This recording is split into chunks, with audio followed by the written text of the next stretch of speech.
Inflação no Brasil na altura. Isso não é novidade para você que já acompanha o Economia Agora ou está de olho aí nos jornais, nos noticiários sobre economia. Mas estamos chegando num patamar que realmente é de impressionar, sendo hoje a terceira maior inflação entre as grandes economias do mundo.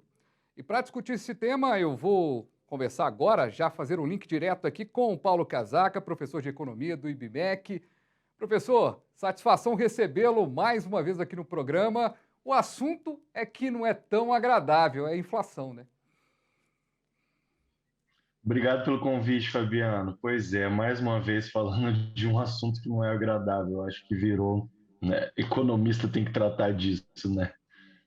Pois é a tragédia nesse momento, e é o que a gente tem tentado aqui no programa é explicar ao máximo, né, todas as questões que envolvem, até para que as pessoas possam tomar os seus direcionamentos, poderem, de certa forma, tomar as suas decisões. E a gente está, nesse momento, com uma taxa Selic que acaba de ser aumentada exatamente para conter a inflação, e há uma perspectiva, inclusive, que até finalzinho de 2022 a gente aumente ainda, chegando a 13,25% ao ano. Essa perspectiva da taxa Selic aumentando a inflação, aliás, para bater de frente com a inflação, mas não vai conseguir reduzir tão rapidamente como a gente precisa, né, professor? Sim, exatamente. Isso é porque, na verdade, essa inflação ela tem origem, né? A gente costuma dizer que há dois canais que levam uma economia a ter os preços elevados, né? Um seria pelo aumento da demanda, as pessoas consumindo muito, empresários investindo muito, os preços sobem, e a outra seria via custo, que é o caso, né, majoritariamente dessa inflação atual, que custos de combustível sendo elevados por conta do preço internacional do petróleo, custos de energia elétrica, no, né, meados do ano passado por conta de crise hídrica, agora custos elevados mais uma vez, né, dos produtos alimentícios por também problemas climáticos, né? Então, o Banco Central acaba utilizando a taxa de juros para tentar amenizar esse efeito inflacionário, mas nesse caso a capacidade da taxa de juros de combater essa inflação ela é pequena. E o Brasil, figurando aí, como eu disse, né, a terceira maior inflação entre as grandes economias. E olha que o páreo é duro, né, professor? Tem países aí que a gente já viu inflações bem complicadas, a taxa de inflação bem complicada nesses países, e a gente está à frente aí da Argentina e mais um e pronto, né, das grandes economias, né? Exatamente, né? A gente tem alguns componentes externos, a gente sabe que o mundo todo está sofrendo com inflação, mas a gente tem questões internas também, né? Então, a gente tem um câmbio que né, está muito volátil, né? Estava super desvalorizado no ano passado, deu uma valorizada agora, mas já começou a desvalorizar de novo, isso é bem ruim. A gente tem esses problemas de crise energética que a gente estava tendo aí no ano passado e agora essa questão dos produtos alimentícios. Então, a gente tem uma parcela do problema da inflação, ele é de choque externo, ele vem da economia internacional, e uma outra parcela, sem dúvida, é por conta dos nossos problemas internos também. Uhum. E esses problemas internos, até para aquele nosso telespectador que está chegando agora, entra também o problema político, ou seja, estamos no ano eleitoral, isso também tem uma interferência no que diz respeito a essa inflação. O ano de 2022 que a gente está vivendo intensamente, né? Primeiro, né, professor? 2022 era aquele ano do novo, né? Que as coisas iam começar. E começou janeiro, fevereiro, muito complicadas no que diz respeito à pandemia ainda.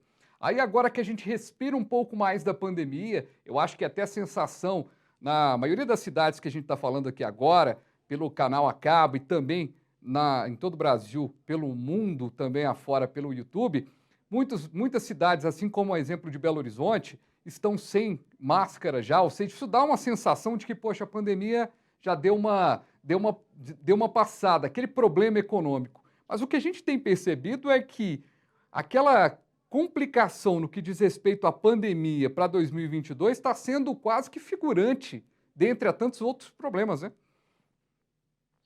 Exatamente, Fabiano. A gente tinha uma expectativa de que com, né, o arrefecimento aí dos problemas da pandemia, a gente entrasse numa rota de crescimento sustentável, né, que durasse por um bom tempo, a gente tivesse aí uma recuperação, né, do crescimento, né, do PIB, né, e de todos os setores que, principalmente aqueles que foram mais impactados, e infelizmente não é o que a gente tem visto, né? Essa recuperação da pandemia ela veio de forma meio que a conta-gotas e de forma bem heterogênea, né? Então, o setor de comércio ele começou a recuperar antes, né, com o desenvolvimento do delivery, das vendas pela internet, muitos setores, né, do comércio começaram a recuperação antes do fim da pandemia, e agora o setor de serviços que está tendo a sua possibilidade de retomar o fôlego, né, com a abertura, né, do turismo, né, de eventos ligados à cultura e tudo mais. Só que no meio disso tudo, o que a gente não esperava é que a gente fosse ter aí uma crise, né, de guerra na Ucrânia, aumento do preço do petróleo, mais um lockdown agora na China, né, e isso tudo acaba gerando um aumento no custo dos insumos industriais, né, por conta desses descompassos da cadeia global, né, produtiva enfim, né, são fatores que a gente não esperava que a gente fosse ter esse problema ao longo dessa recuperação pós-pandemia. Pois é, a situação é bem difícil, né? Fazendo uma comparação aqui, né, no que é para quem não é da economia, é como se a gente tivesse no Campeonato Brasileiro com 20 clubes, a gente tivesse na zona de rebaixamento no que diz respeito à inflação. Ou seja, a gente está realmente num processo complexo. E tem um dado, professor, em meio a essa questão da inflação, que em 5 anos o real perdeu 30% do seu valor de compra. Se a gente para olhar a inflação e percebe que ela pode aumentar ainda mais ao longo do ano, ou pelo menos não tem freio, esse poder de compra tende a ser ainda mais reduzido, na sua opinião, na sua ótica, ou a gente, com essas mudanças econômicas, com essa puxada aí nas taxas de juros, a gente vai conseguir segurar um pouquinho a velocidade aí dessa inflação que está realmente pegando o nosso real de jeito, né? É uma situação bem complexa, né? Porque quando a gente olha para a inflação, a gente vê que sempre você tem algum fator que acaba interferindo e levando os preços para cima, né? Por exemplo, no resultado desse mês, a gente teve uma situação de deflação para a energia elétrica, né? Porque a gente saiu da bandeira vermelha, amarela para a bandeira verde, o preço, né, do quilowatt-hora ele caiu, né? Então os preços do custo de energia elétrica caiu e ainda assim os preços todos subiram, né? Se a gente olha para o cômputo dos produtos que são pesquisados pelo IBGE para compor o índice, né, de inflação, quase 80% dos itens tiveram alta de preço, né? Isso por conta do aumento do preço do combustível. Como tudo no Brasil, a gente transporta com veículos que são movidos a gasolina e a diesel, né? Com a gasolina e o diesel subindo, o preço dessas coisas todas vão subir também. E aí o que a gente pensa para a perspectiva, para os próximos meses, é que tudo vai depender de como vai ser, por exemplo, a evolução da guerra na Ucrânia e na Rússia, como que isso vai continuar afetando o preço do petróleo, se o preço do petróleo vai continuar subindo ou não. A gente precisa olhar para saber se as tensões políticas vão se manter ou elas vão aumentar. Agora, chegando próximo da eleição, isso pode gerar mais desvalorização do câmbio, mais impacto de custo, né, para a nossa economia. Enfim, esses são os itens que de maior risco aí para os próximos meses que a gente tem que ficar de olho. Isso, infelizmente, pode levar a mais uma queda no poder de compra do brasileiro. Uhum. A alta da inflação, como a gente está destacando, inclusive agora na tela do canal V Brasil, tem afetado uma quantidade maior de preços de produtos, né? Ou seja, mais produtos sendo atacados aí pela inflação. Você imagina que essa questão, quando chega na cesta básica, que teve esse aumento muito grande, a gente trouxe recentemente aqui no programa, inclusive, a pesquisa do IPEAD do FMG de abril, e trazendo, inclusive, produtos que foram bastante complicados na cesta básica do brasileiro, e vários tiveram exatamente impacto também na hora do transporte, da logística, que é o diesel, que é o combustível que o senhor está falando. Exatamente, né? Além do combustível ele ser muito importante na hora de compor o custo de uma família, né? Seja abastecendo seu próprio carro, seja comprando passagem de ônibus ou qualquer coisa do tipo, né? Praticamente todos os produtos que a gente compra são transportados via veículos que são movidos a combustível, né? Então, ele tem esse efeito de aumento do preço do combustível, ele se espalha na economia como nenhum outro item teria essa capacidade de influenciar preços, né? Uhum. E isso acaba sendo muito danoso, porque mesmo aquela parcela da população que não tem carro, que não anda de ônibus e, portanto, que não se locomove para muito longe, ou pessoas como eu, por exemplo, que se locomove de bicicleta, acabam sendo afetados por esse efeito do aumento do combustível. Foi interessante aqui esses dias, professor, que chegou um entrevistado aqui, super legal, inclusive a entrevista, na lista do Sebrae. Ele veio com esqueci o nome do equipamento, triciclo, isso mesmo, monociclo, né?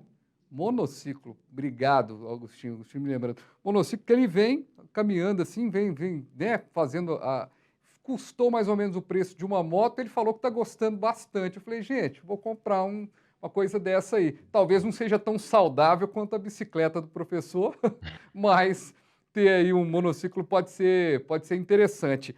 E nessa questão da economia, para a gente fechar esse primeiro bloco, eu queria pontuar aqui, professor, uma inflação que eu achei bastante curiosa, eu queria uma explicação, uma análise do senhor. Turquia, 61,1% de inflação. Que inflação é essa da Turquia, hein? É um controle da economia a partir da inflação na Turquia, é isso? A Turquia ela vive um momento assim bem complicado, né? Principalmente politicamente, né? O Erdogan ele fez uma série de movimentos lá para se perpetuar no poder e ele tem manejado ou gerenciado a economia de uma forma bem exótica, eu diria, né? Então, é No- comum da gente ver na economia turca situações de pressão de inflação, né? Como a gente vê aqui no Brasil, o Banco Central aqui aumenta a taxa de juros para tentar combater essa inflação, lá eles abaixam a taxa de juros para combater a inflação, algo que não faz o menor sentido, né, técnico.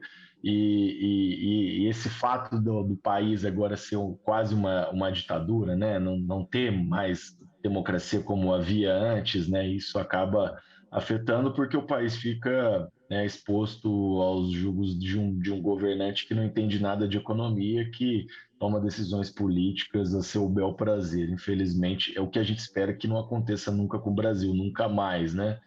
Então, democracia é importante não apenas para a gente poder ter a nossa liberdade, né, de crítica e tudo mais, mas também para a gente ter a liberdade de ter pessoas técnicas sérias trabalhando no Banco Central e em outras áreas do governo para que eles não cometam esse tipo de crime contra a população.